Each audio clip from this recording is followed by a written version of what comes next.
हे प्रभु, मेरी मेहनत खाली न जाए, चाहे मेरा शरीर टूट जाए, पर मेरी झोपड़ी में हमेशा खुशी और उम्मीद की दीपक जलता रहे। भाग्यवान की आंखों की रोशनी बुझने न पाए, यही मेरी विनती है। अचानक हवा का झोंका आता है, पत्तों की अजीब सी सरसराहट होती है। घनश्याम ठहर कर सुनता है। ये जंगल भी मेरी पीड़ा सुन रहा है और इसीलिए शायद मुझे इनके तरह बनने की संकेत दे रही है। ये पेड़ भी तो मेरी तरह बोझ उठाते हैं। आंधी उन्हें गिराती है, बारिश झकझोरती है, फिर भी ये टिके रहते हैं। शायद मुझे भी इन्हीं की तरह डटे रहना है। घनश्याम ये सब सोच के थोड़ा आराम करता है और इधर मालती दोपहर के खाने का इंतजाम करने लगी होती है। आज तो बहुत कम खाद्य का सामग्री था। अगर कल तक मेरे पति लकड़ी बेच न पाए तो भूखा रहना होगा। मगर उन्होंने कभी मुझे भूखा रहने नहीं दिया, कभी अपनी मेहनत का शिकायत नहीं की। हे प्रभु, इनके श्रम को व्यर्थ मत जाने देना। देर से ही सही हमें थोड़े सुकून की जीवन प्रदान करना। मालती अपना काम खत्म करके चूल्हे के पास यही सब सोचती रहती है। नगर के चौक में कुछ लोग रोज के सब्जी और सामान बेच रहे हैं। आवाजें गूंज रही हैं। कोई सौदा कर रहा है, कोई मोल भाव। घनश्याम गट्ठर लेकर पहुंचता है। उसके कपड़े धूल और पसीने से भीगे हैं। घनश्याम लकड़ियों का गट्ठर लिए बैठा होता है और तभी एक कंजूस सेठ उसके पास आता है। अरे घनश्याम, फिर गीली लकड़ी लाया है क्या? अरे इसकी कीमत तो आधी भी नहीं मिलेगी।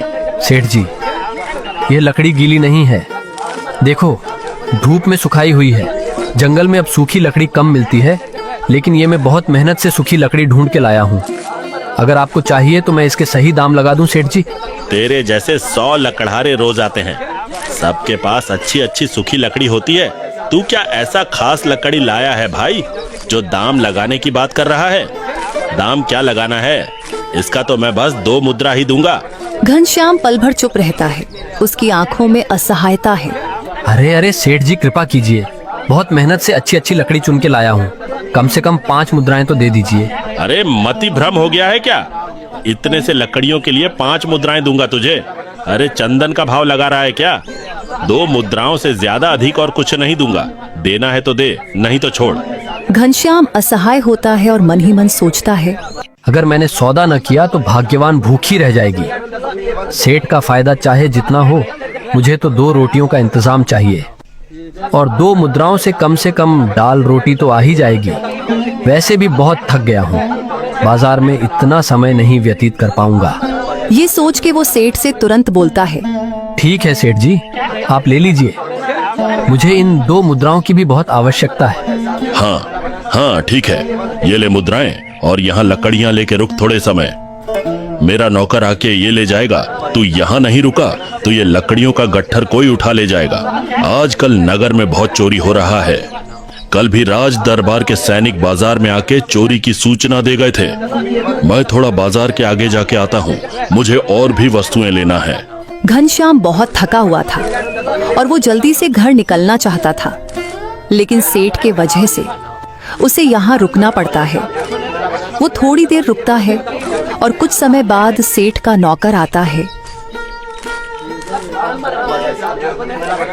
अरे घनश्याम भाई, आज क्या सेठ ने तुझसे खरीदारी की है? सही है, आज तो तेरे भाग ही खुल गए होंगे और सेठ तेरे लकड़ियों को खरीद के तुझे आज के राशन लायक मुद्राएं भी दे ही दिया होगा, तो तेरा थोड़ा विश्राम हो गया होगा।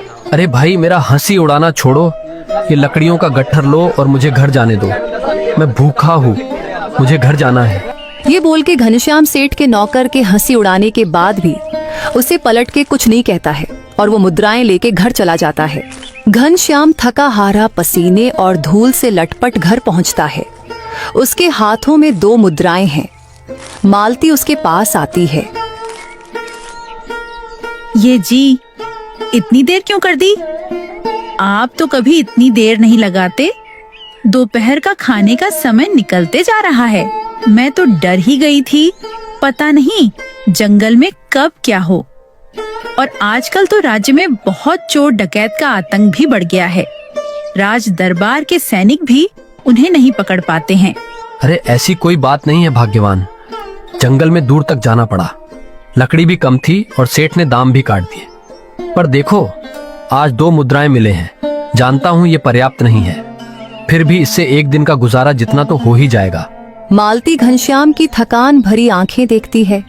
उसकी पसीने से लट देह को देखकर घनश्याम की मजबूरी समझकर उसको साहस देते हुए बोलती है, कोई बात नहीं जी, ये भी बहुत है हम दोनों के लिए। हम इसी में खुश रहना जानते हैं और वैसे भी आपके मेहनत से आई हुई एक कौड़ी भी बहुत मूल्यवान है। तुम बहुत सहनशील हो, इसलिए हमारी बुरे से बुरे हालत को भी सह लेती हो और हमेशा मेरा हौसला बढ़ाती हो। लेकिन ये बात मुझे भी पता है, मैं जितना धन कमाता हूँ उतने में तो कुछ नहीं होता है। मेरी तो भाग्य ही फूटे है।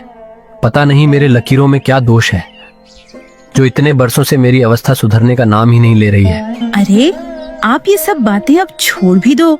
हमारे भाग्य में क्या है वो हम नहीं जान सकते, लेकिन हम जो है उसमें खुश रह सकते हैं। आप यूं निराश मत होइए।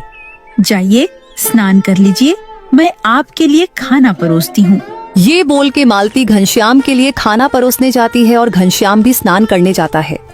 कुछ समय बाद घनश्याम स्नान करके खाने के लिए बैठता है और दोनों मिलके दोपहर का खाना खाते हैं। खाना खाने के थोड़े ही समय बाद घनश्याम लकड़ियां काटने फिर से जंगल की दिशा की ओर निकलता है।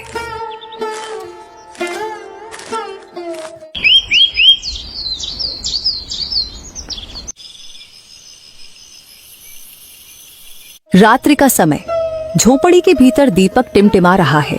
बाहर हवा में ठंडक है और दूर कहीं उल्लू की आवाज गूंज रही है। घनश्याम थका हुआ आकर चारपाई पर बैठा हुआ है। मालती थोड़े समय उसके पास आती है। ये जी क्या हुआ? बहुत उदास लग रहे हैं आप।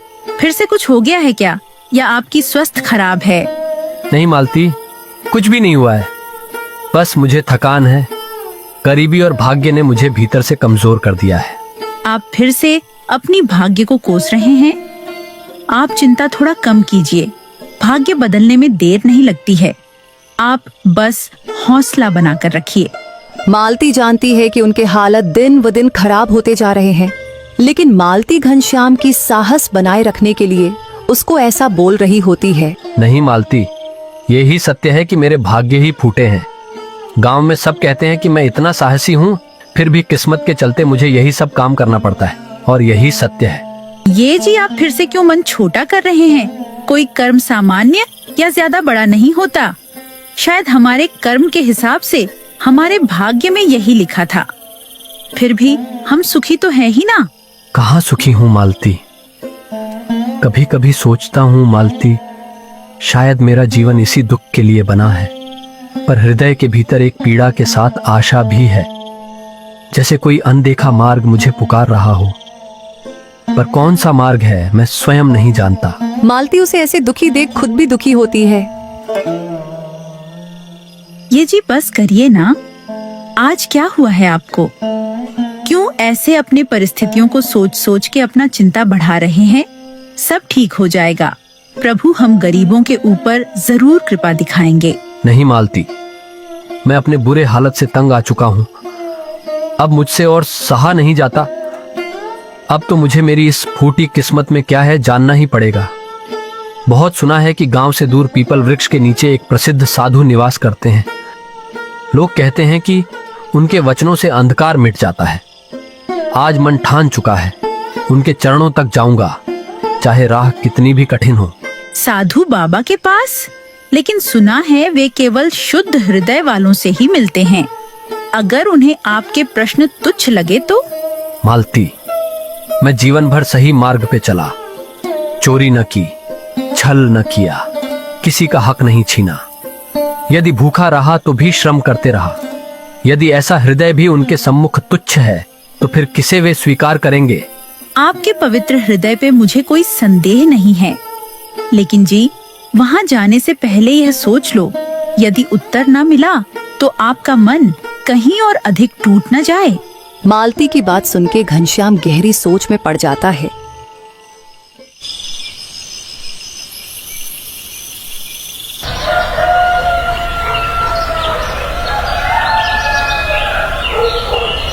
अगली सुबह घनश्याम साधु महाराज से मिलने के लिए जाता है।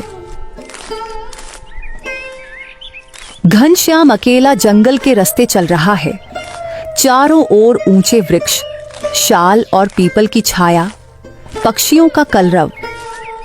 थोड़े समय बाद घनश्याम जंगल पार करके साधु महाराज के तप के जगह के पास पहुंचते हैं। घनश्याम दूर से ही इस जगह को देख सोचने लगता है। ये जगह तो अद्भुत है, इतनी शांति, हवाओं में इतनी मिठास। यहाँ के तो दर्शन से ही मन के सब परेशानी दूर हो जाएगी। थोड़े आगे जाने के बाद घनश्याम साधु महाराज से मिलता है और उनके सम्मुख हाथ जोड़कर खड़े रहता है। लेकिन बहुत समय तक साधु महाराज तब से अपनी आंखें नहीं खोलते हैं।